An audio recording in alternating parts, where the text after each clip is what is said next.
And we're live. Welcome, everybody, here to the Lakers Lowdown Podcast. I'm Anthony Irwin, Lakers insider for LakersDaily.com. Here today to talk about the fallout of the Suns hiring Mike Budenholzer, the latest in the Lakers head coaching search, and whatever you guys want to talk about. I went to iTunes, looked for some new 5-star reviews, didn't see any. Please do fire away there. That is the best place to guarantee yourself that your question will be answered on the show. You can just search Lakers Lounge in iTunes and subscribe to the show there and leave a review there. If you want to subscribe to the show in video form, youtube.com/@Lakers Lounge is where you do that. And if you want to subscribe to this in a, slightly easier social media type fashion, I guess you could follow me on Twitter @AnthonyIrwinLA. Today on the show, like I said, those are going to be the topics that we cover. These Mailbag Monday type episodes, you never really know where they're going to go. And I asked for questions right after the Nuggets beat the Minnesota Timberwolves, and I have 19 replies to that tweet. So I'm going to try to get to as many of those as I possibly can. I also have some super comments in the already lined up as well. So I'll obviously get to those. And then if you guys have any questions over the course of the show, fire away. And I'll try to get to as many of them as I possibly can. But before we get to any of that, we do have to talk about Mike Budenholzer. We do have to talk about the latest with the Lakers' own head coaching search. And we do have to do all of this relatively quickly because Jen is waiting for me to spend the waning moments of this Mother's Day weekend with her. I am risking life and limb. You people better subscribe to the show and tell your friends about it, because I'm risking divorce. I don't know. You never know. It's always just that one moment. And she could, years down the line, look back on this exact moment and say, yeah, that was when I realized he wasn't the guy for me, because he would rather talk to you people about the Lakers when they aren't even playing than spend the rest of my Mother's Day weekend with me. I hope that isn't what it comes to, but please subscribe just in case. So we'll start, though, with the Phoenix Suns hiring Mike Budenholzer. Quietly before that, you had Charles Lee hired by the Charlotte Hornets. Both of those guys were considered candidates for the Lakers position, or the Lakers head coaching position. Obviously, Budenholzer was considered a far more likely candidate than Charles Lee. But as it would appear, I don't know if this is out there in official reporting or whatever, but I've heard that essentially the Suns and Budenholzer were talking for a little bit, and then once they realized that they were going to be able to come to an agreement, that's when they decided to fire Frank Vogel and moved very quickly on that. I think it's like a 5-year, $50 million deal to coach the Phoenix Suns next year for Budenholzer. That was he was obviously somebody who the Lakers had their eye on. He was the most qualified candidate on the market. I still don't know if he's that much of an upgrade over Frank Vogel. Like, I'm being completely honest. He's better at certain things than Frank was, but he's worse at other things than Frank is. And we'll see. At the end of the day, I think Phoenix is limited by their superstars' disinterest in doing certain things that help that team win basketball games. And I don't, maybe Budenholzer is able to get more out of them. Maybe he isn't. I honestly think it's pretty similar to the Lakers job. Whereas, the difference here would be that, the Lakers are limited by their superstars' ability to do certain things, right? LeBron is going to be 40 years old next year and can't play defense in the way that he needs to on a nightly or even possession basis. And that's not something a head coach can improve on. Anthony Davis, for whatever reason, just has not been a consistent shooter since the bubble. And that's not something that a head coach is going to be able to fix. So no matter who gets the head coaching gig, there are going to be certain things that, that coach is just going to have to deal with, and how they deal with those things, how they make up for those things, and how they emphasize other things is probably going to define how well that goes. So, for more on who that head coach might be, the things that the Lakers might be looking for, stick around. I, I, my apologies. I also meant to like give my thoughts on Mike Budenholzer for the Lakers specifically. I didn't lose any sleep over the Lakers not getting Budenholzer. Obviously, if you move a little faster than the Lakers did, you would have had a better chance at Budenholzer. Budenholzer, I believe, was interested in the Lakers gig, but the Lakers are still doing their due diligence to see what happens here between Tyronn Lue and the LA Clippers. And we're still waiting for clarity on that situation.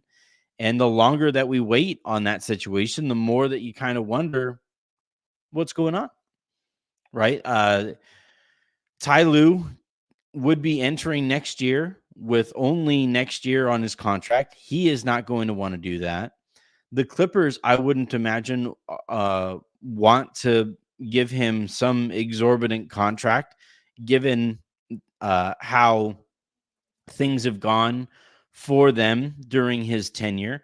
So it's kind of a perfect storm for Lou because of who specifically are interested, or who is interested in Lou this summer, that being the Lakers, right?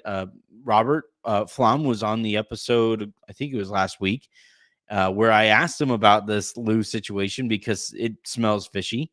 And he said that he wouldn't be surprised at all to find out that the Clippers would be nervous about letting Lou go, specifically because of where he could go.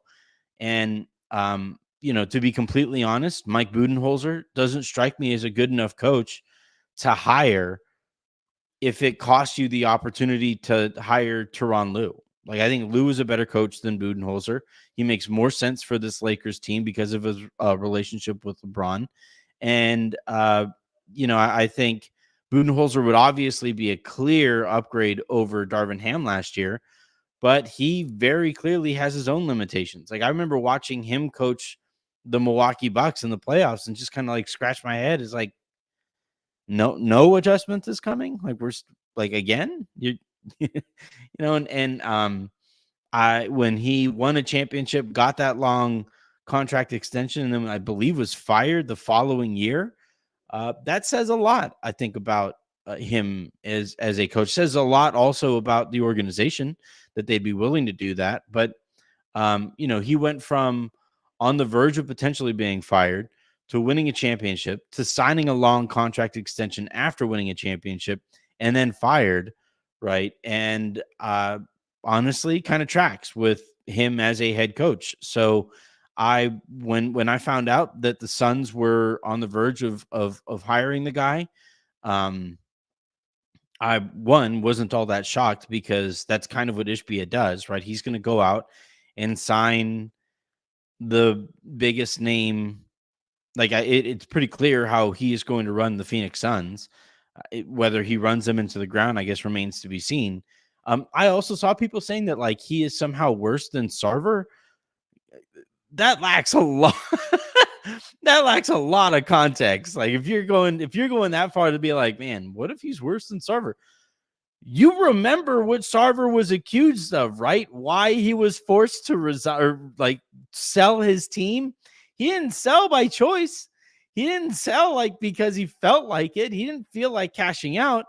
He was a terrible owner for basketball reasons too, but Ishbia would have to do a lot of stuff to be considered worse than Sarver. That was an insane take that I saw a lot when they went out and fired Frank Vogel and hired Mike Budenholzer. And also, like, firing Frank Vogel and hiring Mike Budenholzer, taking you to the point where you're wondering if he is worse than Robert Sarver. Again, kind of crazy. But anyway, I did see some people wondering if you would get the Frank Vogel return. I'm told that's very unlikely. I don't think either side is all that interested in getting back to work together.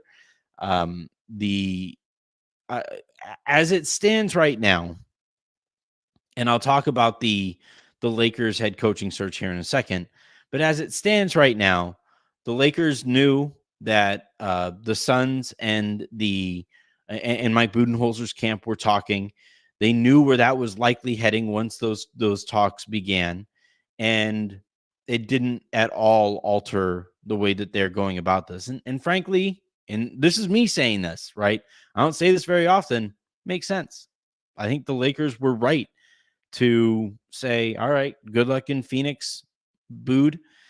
Now we wait and see how things go here with Lou, with a couple other candidates that they would be perfectly fine hiring instead of Mike Budenholzer. All right, so where do things stand here with the Lakers search? Basically, where they were the last time we spoke. The Lakers again are waiting for Ty Lue. That is their utmost priority is to make absolutely sure that Lue is definitely returning to the Clippers. People around the league still believe that is going to be the case, but are certainly kind of wondering what gives, Ballmer, like what gives everybody. So and we'll kind of see how that plays out. But the Lakers are not going to do anything, especially now that Budenholzer is off of the market. And I don't believe there are any other teams that are now competing with the Lakers for candidates. So the Lakers can just kind of sit tight, watch the Lue thing play out, start working on interviews with other candidates. I'm told right now the two likeliest non-Lue candidates are Kenny Atkinson and JJ Redick. And I'll have more on that, I think, in the days to come. The way that it's kind of been described to me is Atkinson is kind of the safe candidate. He is the one who has previous head coaching experience, was an important figure with the Golden State Warriors. I don't think he would be somebody who, if the Lakers hired him, LeBron James would be like over the moon about that hire. So you have that to kind of worry about. The way that I've kind of the sense that I've gotten is that the Lakers are kind of hoping to be blown away by Redick whenever he interviews, if it hasn't happened already. And once that interview takes place, they'll see how things are going with Lou again. I think I still don't see them making any hire until we know for sure what's happening with Lou. But I do think Redick is probably of everybody who has been mentioned and connected to the Lakers, he is one of the most likely candidates here. Um, obviously that is a polarizing subject I've seen on Lakers Twitter where people are willing to fight over this stuff. But he is somebody who the Lakers, I think they went away from kind of caring about player input when they hired Darvin Ham.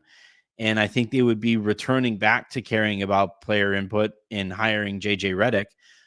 It makes sense for Rob Pelinka to do that, right? To kind of offer that olive branch to the players and get himself back. If he hires JJ Redick and says, well, the players wanted him, if it doesn't work out, he can kind of go back to Jeannie and say, look, I hired the person that the players kind of wanted. And now those players are probably going to be gone pretty soon anyway. And here we are. So it makes sense, I think, on that front too. So, and then also, like, I don't know. I'm not willing to write off Redick as a head coaching candidate right now. I know he doesn't have experience, and I know coaching the Lakers and hoping to learn on the job is not something that, look, I wasn't comfortable with it with Darvin Ham, and I'm certainly probably not going to be all that comfortable with it with JJ Redick. The difference here between Ham and Redick is as soon as Redick steps into the building, if he is indeed the hire, he would already have the respect and buy-in from LeBron James that Darvin never really had. And you could even make the argument that Frank Vogel never really had it. So I would, that's a difference here. And that kind of stuff matters in the locker room. It just does. I know that people kind of take issue with it mattering and the way that it matters and all of that stuff. I get it, but it does. And you have to operate in the world as it is, as it is. You can hope for a better world. You can hope for smarter processes and all of those things to eventually come to fruition. But as the world exists the way that it does, you have to care about your superstar, and you have to care about how that superstar is going to feel about your head coaching hire. And I think Rob Pelinka is going to go back to that if they do indeed hire Redick. But I don't think this is going to be a decision that happens very quickly.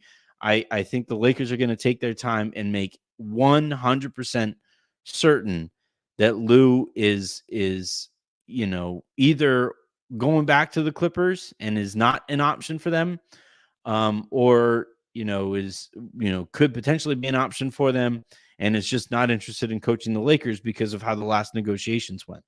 But I don't see any outcome on the Lakers front until we get clarity on the Lou one.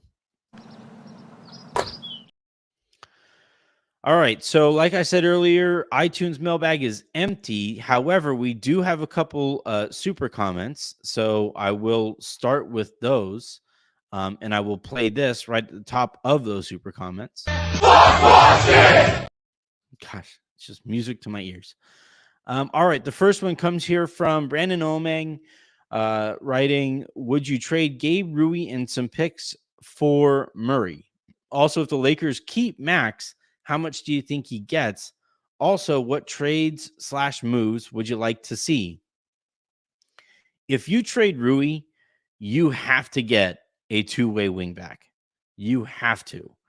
And so if you're trading Rui and you're getting back a small guard, while you're probably also going to have to pay D'Angelo Russell this summer, because you can't let Russell walk for nothing. And the Lakers know this, that they can't let Russell walk for nothing. Russell's camp believes that they have a ton of leverage here. And to a certain extent, they do, because, again, the Lakers cannot lose Russell for nothing. But the Lakers also feel like they have some leverage here, because what playoff teams or what teams with playoff aspirations are going to move heaven and earth to go out and sign D'Angelo Russell when we kind of sort of know how the playoffs are going to go with him? So I would say that that situation is tricky. And I think the likeliest outcome there is that D'Angelo Russell re-signs with the Lakers on a big 1-year deal to enter the season as a big expiring contract. And they would start the year with him in Austin again. But, and that, I think, makes it really tricky when you're talking about trading for Donovan Mitchell or trading for Trae Young, unless those two players, or even DeJounte Murray, if those players say, I demand a trade and I only want to play for the Lakers. If it's Murray, the Hawks are like, I don't care. You're DeJounte Murray. If it's Trae Young, you listen a little bit more, but I think the chances of that happening are now lessened by him not being with Clutch anymore. And Donovan Mitchell, man, you watch the way that he resonates with that Cavs crowd. And maybe that's just how he's wired, because altogether possible. He's a very charismatic dude. But I don't see him forcing his way out of Cleveland, and specifically to the Lakers. Now, the Lakers do have some confidence that they could potentially trade for Donovan Mitchell, but I don't know. If you trade, because you're going to have to give up Reeves, probably going to have to give up Rui, and then you're trading for Donovan Mitchell, you have to re-sign D'Angelo Russell. So you're just going to have Donovan Mitchell and D'Angelo Russell in the backcourt. I just don't know that that's an outcome that I'm really all that interested in, unless you know that you could flip D'Angelo Russell once you come to an agreement this summer, you could sign and trade him and go out and get a Rui replacement, then okay, I could kind of listen to that. But if you're trading for Donovan Mitchell, you're not going to have very many draft assets left over to go out and turn D'Angelo Russell into a wing. So you're again kind of stuck there. So to answer the back half of the this question here, what trades / moves would you like to see? You need to get, like, if the Lakers don't walk away from this offseason with a legitimate two-way wing, they didn't accomplish what they needed to accomplish this upcoming summer. If they leave this upcoming offseason without a player who is better than Christian Wood, but worse than Anthony Davis, and probably even noticeably better than Christian Wood, they didn't accomplish what they needed to accomplish this year. I haven't gotten to the point where I'm like looking at specific names quite yet. I've kind of eased myself into this offseason a little bit, though I think that's going to start speeding up once this next piece drops for Lakers Daily. But I've kind of taken my time getting into the names and the possibilities and the options that the Lakers could have this summer. And my focus more has been on the archetypes that the Lakers need to pursue. And those, I think, are the two absolute, like, cannot be left unchecked boxes. A backup big upgrade, somebody who can play with Anthony Davis and is not as much of a disaster when AD sits, and a two-way wing who is going to be in your starting and closing lineups, who would probably step in and be your third best player. And like, that's the kind of player that the Lakers need to go, like, throw every bit of energy behind, is getting a wing who fits that description. There's been a lot of talk about guards, but the guy that they need to get is a wing who is better than Rui defensively, who is more willing to do the little things than Rui was last year. Like, when Rui wasn't scoring, it wasn't just that, like, he was one-dimensional because he wasn't scoring. He just, like, cared less when he wasn't scoring. It was maddening to watch. So I need to see somebody who, busts his ass no matter whether he's scoring or not, and has a much higher floor than Rui has a much higher floor than Vanderbilt has, frankly. Those are the types of players that if you trade Rui and you don't get back a wing, or if you trade Vanderbilt and you don't get back a wing, then you're down a wing when you needed another wing. So, like, those are, like, trading Rui and getting back DeJounte Murray is yeah, that's not something I'm particularly interested in.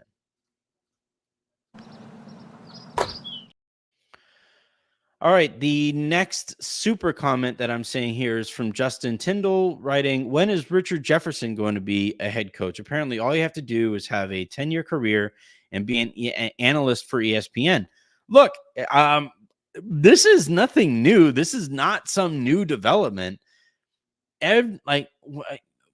Basically, throughout my entire life, anytime a coach would get fired, their agent would do everything that they could to get their client either on NBA TV, on TNT, on ESPN, because owners, like these agents, these coach agents, know that owners are going to watch those games, especially big ones, right?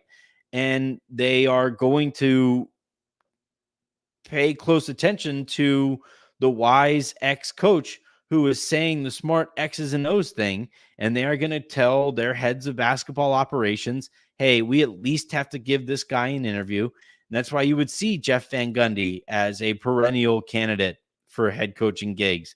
You notice how he's no longer on ESPN, and his name hasn't really come up for any of the coaching opportunities. Doc Rivers was on ESPN for all of like 6 months and was given a gig at Milwaukee, despite the team being like the top team in the conference. this is no new development. Owners would have hired Mark Jackson. He's just such a cancer in the locker room that like nobody wanted to work with him. Hell, he was like he could have had a potential opportunity to work with MSG Network, but like was fighting with them over like private plane stuff and team plane stuff. Like he's a difficult person to work with. And once teams interviewed him, they would say like, nope, not worth it. He tried to heal Steph Curry's ankle one time through prayer. That's I'm not particularly religious myself. I do believe in something going on up there, but I'm for damn sure not going to go and try and heal my franchise player and attach my hopes and dreams to whether or not big guy upstairs cares about the well-being of my franchise superstars ankle tendons. Like that's not something. And it was like you don't have to do a ton of digging to realize why Mark Jackson hasn't been considered a serious head coaching candidate in a long time. But yeah, Richard Jefferson, JJ Redick, and so on and so forth. Like those voices who get to call those games in these big moments and say the smart basketball thing. Those opportunities appeal to owners and agents for these coaches will always try to get their coach onto those channels because they know there's a chance that the right person might be listening at the right time when you say the right thing that appeals to that person. So I know it's kind of sarcastic consternation or whatever at the JJ Redick situation, but I have not been shocked at all to hear that the smart guy, like he has risen faster through the NBA content economy than I've honestly ever seen. And it doesn't surprise me at all that owners would see that and be like, I want that person in my organization. That happens all the time. It's not going to stop with Redick. It's not going to stop with Richard Jefferson. It's going to keep on happening from now until the cows come home. All right. Let's see. I have from Twitter at Johnny NBA, friend of the show, one of the show's biggest supporters. I always really appreciate the amount of support that Johnny gives us here. He's asking, in a world where JJ Redick doesn't exist, who's the most likely coach for LAL to start the season? Kenny Atkinson, and I don't think it's very close. They like the former experience, the former head coaching experience. The problem, look, I'm not saying this because I dislike David Adelman or because I dislike Micah Nori, even though Nori gives me some like Luke Walton vibes where people liked him a lot because he was, pseudo head coach while the actual head coach is right behind him. But anyway, it's not that I dislike those guys. I just know that if you hire one of those guys, like they had better be so far ahead of the curve that that like LeBron would even be blown away by their understanding of the sport. And essentially that's what happened with Eric Spoelstra, where Spoelstra was so far ahead of the curve that Pat Riley was like, I don't even care if LeBron doesn't respect this guy. This guy is going places. And even when LeBron was trying to get Pat Riley to come down from his office, front office gig and coach the team and take Eric Spoelstra's job, Riley was like, no, this guy is going to be an elite head coach. And he wound up being right on that front. And unless those guys interview and absolutely blow you away to that extent, then you have to go and get the guy that LeBron is going to respect, because that's been the constant issue with Vogel and then with Ham, is that LeBron hasn't always been bought in to what those guys were selling. And again, I understand why that would piss people off. I myself find myself kind of frustrated with the fact that this has to matter this much. but it does. And it's always going to. And you may as well get used to it. You may as well operate in that reality and try to make the best of that situation. So you hire Redick, and then you hire as many former head coaches and former great basketball players and strong voices and X's and O's people and defensive gurus, and you basically stack the assistant coaching staff around your brand new head coach, and you see what you can make out of that situation. But um you know of the coaches that I've heard that the Lakers are interested in, the most consistent name who has come up that hasn't been JJ Redick has been Kenny Atkinson. Let's go. I forgot to delete that one. That is now deleted, and I get to do this. All right. We got a couple super comments here. Johnny Jenkins writes, Coach's Den loves you, and we are enjoying Lakers Lounge on playback. What are your honest thoughts on JJ Redick? One, Coach's Den's a great spot, man. I love going on there. I wish unfortunately, Coach's Den takes place, post game right after the Lakers are when I'm on the air, basically, and then after I'm on the air, it's like 1 a.m. and my time, and I'm like, I got to go to bed because I have 2 children who are going to who need me to feed them in the morning, and if I go to bed too late after 1 o'clock, I am just incapable of doing anything really. But I love the Coach's Den. I love the support that I've gotten there. I love the project. It's a cool setting. It's a cool community. We are enjoying Lakers Lounge on playback. I think I'm going to start doing more of that this upcoming year. We'll see.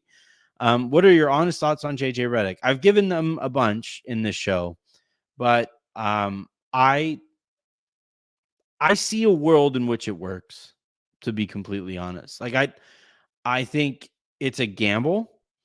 And I think if the Lakers do hire Redick, he would probably get a contract for maybe a year beyond LeBron's next deal. But I think it's I think it's a gamble. I understand why people would take issue with it, but I personally, given the things that I think really matter here, LeBron's buy-in, Anthony Davis's buy-in, and the ripple effect or the trickle down effect that's going to have across the locker room and across the roster, I could see how this could work. And like when they hired Darvin Ham,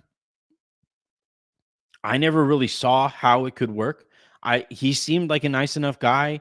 I Man, I probably shouldn't share this one. When Darvin Ham was fired, I spoke to some people around the league, and one person said, like, when the Lakers hired Darvin, we kind of knew that we wouldn't have to worry about that so much. It was somebody from an Eastern Conference team. It was like, yeah. There's a reason he's had so many interviews and hasn't gotten a gig. And so I was, I was rooting for the guy, obviously, and he seemed like a nice enough guy, and he seemed like a good kind of charismatic leader of men who I thought maybe eventually LeBron would buy into. The problem with him was like he never really had the X's and O's and the organization necessary to go that step beyond leader of men. And eventually guys just kind of tune that stuff out, right? And that's what happened. And I think here with Redick, I think there's a chance that this could work. Is it a greater chance than an X's and O guru like Mike Nori or David Adelman? I don't know. I legitimately don't know. Coaching conversations are tough, man. So much goes into whether or not it's going to happen or whether or not it's going to work. I have no idea. Roberto, what are the odds the 17th pick gets traded? I thought there was almost no chance the Lakers were going to take a player with their pick last year. I thought for sure they were going to move that pick and bring in some more immediate help with some of the expiring contracts that they had at the time. And then they took a project point guard, knowing that they were going to have a starting point guard and and somebody in Austin Reeves who they wanted to have the basketball a bunch. So the process never made any sense to me. And again, I was rooting for Jalen Hood-Schifino. Here we are. Do I think that like he is going to be a bust, or do I have any grand takes on him as a basketball player after the 1 year where I barely saw him play? No. But like the process was bad. And a lot of times bad process is a great predictor of poor results. And that's how it turned out. So I'm going to double down, and I'm going to say that just like I doubled down on the Denver Nuggets heading into this weekend. I have a decent bet on them to win the championship. They got down against the Minnesota Timberwolves, and I put a bunch of money because not a bunch, but I put down some more money on them because them getting money against a team that I thought was playing way above their weight.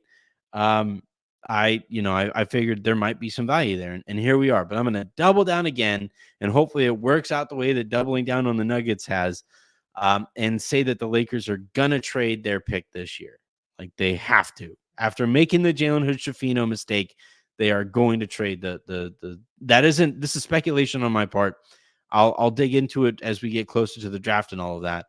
But as it stands right now, I think it is far more likely that they trade that first rounder this year. I don't think it's 17. I think it's 18. But I'm very, very pretty sure that they trade that pick. All right, going back to Twitter. Jason Kelly. Let's see. I'm going to find some that are from older, from right when I asked for questions. There's a lot here, so apologies. But can we talk about how much better AD played Jokic than Gobert and Cat? For one thing, man, like I understand. I think Gobert is a weird lightning rod for like really weird sentiments across the NBA. Honestly, he doesn't seem like a bad dude, but for some reason he is incredibly unpopular in NBA circles. And one of the things that has been rumored before is that Donovan Mitchell basically like stopped passing to Rudy Gobert, and then D'Angelo Russell stopped passing to Rudy Gobert. And having watched him tonight and having watched him at the end of last game, I get it. Like I watched some of these possessions that Rudy catches the ball in front of the rim, and I'm just like, why are you running in circles? You're 7'8" with a 19-foot wingspan. Just dunk the ball. Like, just try that. I don't understand the Gobert thing at all. I don't like legitimately. It was funny. Their most impressive defensive game was without him in this series. He got back and they immediately became a worse team. Why do we keep giving this guy Defensive Player of the Year? What are we doing? Anyway, but like, talking about AD and like the thing with AD is that he doesn't have somebody as big as Karl Anthony Towns playing next to him. He doesn't have somebody as good and productive as Naz Reid playing next to him. And I still thought that he went like toe to toe with Jokic in that series better than all three of those dudes have to this point in the series so far. And yeah, Minnesota has won an extra game and won both of those games in Denver or whatever. But like, I think we're right back to the Denver Nuggets not really thinking that the Wolves are all that good. I think they know that Anthony Edwards is great, because he is. Good God, the stuff that he's doing in that series are incredible. But I think the Denver Nuggets are back to like playing with their food when they feel like they can, and absolutely suffocating the Wolves and at other times. And yeah, the Gobert thing, man. I just, how many times are we going to watch the same movie and award him? He's what, a 4-time Defensive Player of the Year? Like, with that resume, you're talking about the greatest defensive player in the history of basketball. And he is very much not that. Like, with that kind of a resume, you're talking about like, he's better than Bill Russell. he's better than Dwight Howard. He's better than like Anthony Davis. He's better than all these things. And it's like, anywho, rant over. Let's see. Let's go again back to Twitter. Another JJ Redick question. I've answered that a ton. King's Hub asking, how much say do LeBron and AD have in the coaching hire? I think they'll have a lot more this time around than they did the last time the Lakers hired a head coach. Like a lot more. And I think they're going to have a lot more say in a lot of stuff that the Lakers do this summer. One, because like things haven't gone that great while Rob Pelinka has been the only decision maker essentially. I also like I have a prediction piece on like the decision making process with the Lakers and how I think that might change this upcoming summer. That will be in my piece that drops for Lakers Daily. I think either tomorrow or today, by the time you guys are listening to this via podcast form, or the following day. I'm sure it should drop earlier this week. But I like from Pelinka's perspective, he's gonna like he is a very, very, very smart person when it comes. I think in general, but especially when it comes to workplace politics. And he has been out on a limb as the lone decision maker for the last few years since the Russell Westbrook trade, and it has been a roller coaster. And I think he recognizes that he is safest if other people feel like they are a serious part of that decision-making process. And he also, I think, is cognitive of the protection that comes with other people being involved with those decisions, because he can when if one of those decisions goes poorly, that is a more of a group effort than things have been the last few years. He can kind of talk to Jeannie and say like, well, that technically so and so kind of like that one a little bit more. And remember, when the Russ trade happened, the number of leaks that we got, the number of leaks that we got that like tried to make it crystal clear that was all those dastardly players and superstars, and it was player empowerment gone bad and all of those things. And like, look, that was a smart, concerted effort to distance from a whole bunch of people, not just Rob Pelinka, but Rob Pelinka and a lot of people wisely saw that going the way that it did and tried as hard as they possibly could to distance themselves from it. And I think they kind of took LeBron by surprise in their ability to flank him on that decision or on that fallout. But and I think that's why you saw LeBron, kind of fall back into a shell and say, look, I'm not the GM. Decisions that are made on this roster are all those guys over there, all that guy over there. I think he literally at one point said that's a Rob question when he was asked about the roster makeup once. And as that hasn't gone the way that it needed to go, I think Pelinka is probably going to wisely provide himself with a few more shields than he currently has. But part of that is going to be with this next coaching hire. And if JJ Redick doesn't work out, and it's very clearly a LeBron hire, after LeBron retires, Rob can basically say to Jeannie and to everybody else, look, I was just trying to give him the coach that he wanted on his way out before he retired or left, however he left the Lakers. And I think that's part of why the whispers are kind of heading in that direction.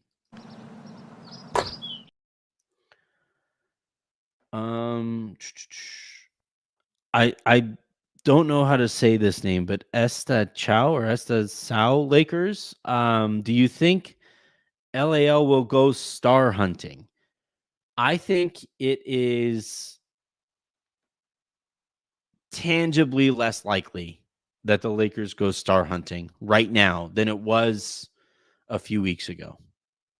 That's how I would put that. But again, the Lakers are gonna the Lakers are gonna do everything that they can to upgrade this roster, and I think they are like seriously committed to winning at a much better uh rate than they did. This is the funny thing. They upped their win total from, like by 8 games or something like that, and and their reward for it was a lower seed. Yeah, and it's a tougher Western Conference. So the West is going to be even more insane next year. And I think the Lakers know that they have to, at the very least, keep pace, because if they don't, then you're really kind of stuck. So I think that it's a pretty decent chance here. Because the other thing too is the Pelicans, I think relatively soon, especially now that the lottery has taken place and all that stuff. Not that their choice was necessarily impacted by that, but the Pelicans at some point here are going to have to make their decision on if they're going to take this year's pick or next year's pick. And for the Lakers, if the Pelicans decide to take next year's pick and you have this year's pick, then it makes zero sense whatsoever to not upgrade this roster as best you can, because that means that you could be giving the Pelicans like a super high draft pick if next season doesn't go well, right? So the Lakers are really going to want to avoid that situation, and whether it's star hunting, whether it's go out and just upgrade the role players by using draft capital to move players for some better players on similar contracts, whatever that might look like, the Lakers, I think, are really going to be invested in Rob Pelinka specifically needs to have a very good offseason, and we'll see what that looks like. I'm going to go back to the YouTube comments here to see where, what you guys are questioning. Or let's see. When are you and Harrison going to do another one of those top 5 segments again? We've done these. We've done so many shows and segments that I don't necessarily know what your top 5. Oh, like off-season bingo kind of thing, because that's probably coming. Like Harrison and I are scheduled to record this week, maybe as soon as tomorrow, and those types of shows typically come this time of year where we're trying to fill content. And I'll ask him what this might refer to, but off-season bingo is definitely coming. That's one of my favorite games that we could play. Off-season bingo, media day bingo, regular season bingo, whatever it is. Those bingo games are always a blast.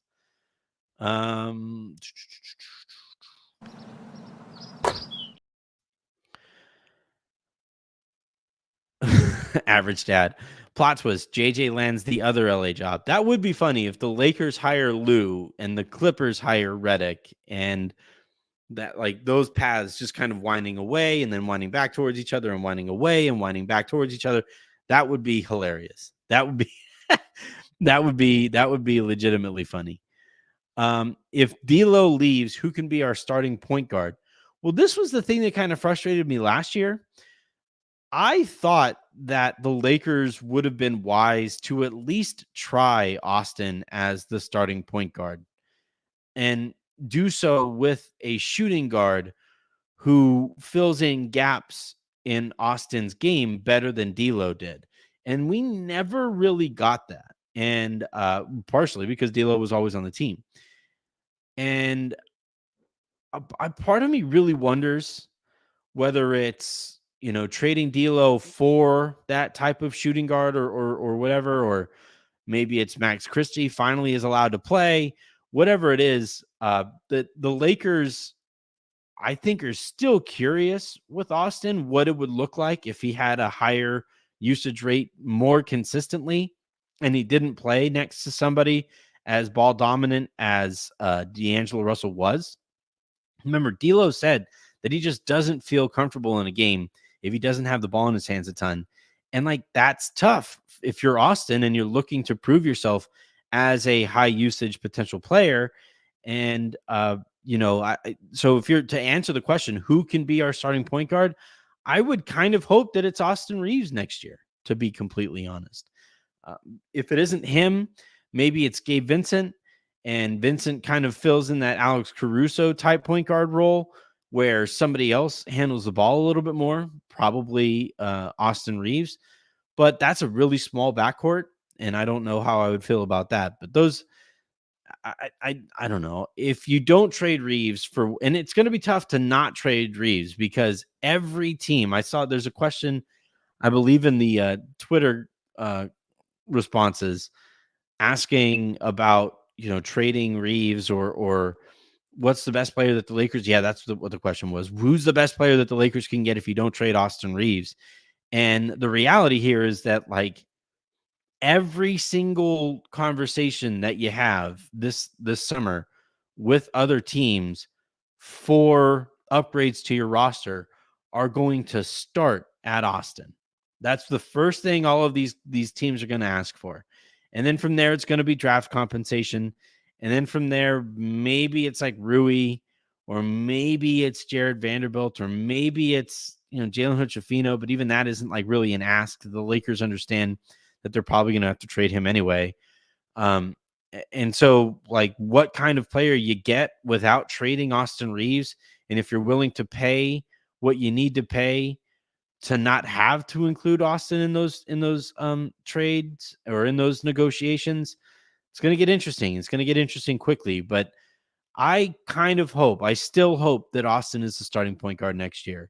And I that's how I felt going into last year, and it didn't play out that way.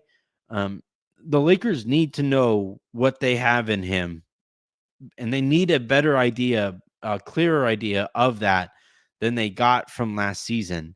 And it was, again, that's what made last year so frustrating. You didn't do enough winning to avoid the play-in, and you didn't learn a whole bunch about the guys that you were hoping to learn about.